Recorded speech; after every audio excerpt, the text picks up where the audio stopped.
ছাত্র জনতা নিয়ে মাঠে নামবো। আমরা যদি শেখ হাসিনাকে দেশ ত্যাগ করতে পারি তাহলে এই মাকসুদকে কেন পারবো না।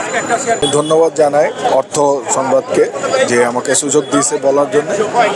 আমি একটুই বলতে চাই যে বর্তমান যে চেয়ারম্যান সে কোনোভাবেই যোগ্য না। ওনার নামে যেহেতু 269 কোটি টাকার একটা দুদকে মামলা চলছে, অলরেডি মামলা হয়ে গেছে, এর মানে যে তার আরও অনেকগুলো মামলা হতে পারে যদি তদন্ত করা যায়। তো এই ধরনের লোককে পদত্যাগ অবশ্যই করানো উচিত। আর উপদেষ্টার দরকার হলে তাকে পদত্যাগ করিয়ে ভালো একজন বিএসসির চেয়ারম্যান দেওয়া উচিত। আর আমি অর্থ উপদেষ্টাকে বলতে চাই যে আপনারা একটু পাকিস্তানের দিকে তাকান অথবা পাকিস্তানে যান, কিছু প্রতিনিধি পাঠান, তারা কিভাবে তাদের এই ক্যাপিটাল মার্কেটকে ঊর্ধ্বগতি নিয়ে গেছে সেটা জানার জন্য। এটা আমার বিনীত অনুরোধ। তারা সম্ভবত যখন ব্যাংকে টাকা ছিল না বা ব্যাংকে খুব খারাপ অবস্থা, তখন জনগণের টাকা যাদের নিজেদের কাছে ছিল সেই টাকাটা কিভাবে বের করে আনা যাবে বা আনতে হবে, তারা একটা পলিসি নির্ধারণ করলো যে আমাদের পুঁজিবাজারটা আমরা ঠিক করব। পুঁজিবাজারে টাকা আসা মানে যে টাকা পুঁজিবাজারে থাকে না, এই টাকাটা কিন্তু অটো ব্যাংকে যায়, কারণ শেয়ার বাজারে শেয়ার থাকে।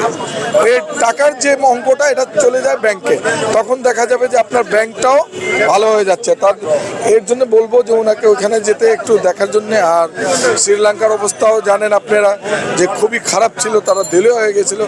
তাদেরও ব্যাংকের যে আপনার গভর্নর, তাদের যে অর্থমন্ত্রী, তারা মিলেমিশে যেভাবে উন্নয়ন করেছে, আমরাও চাই যে আমাদের যে 15 বছর 18 বছর ধরে এই যে শেয়ার বাজারের দুর্দশা সেটা লাঘব হবে।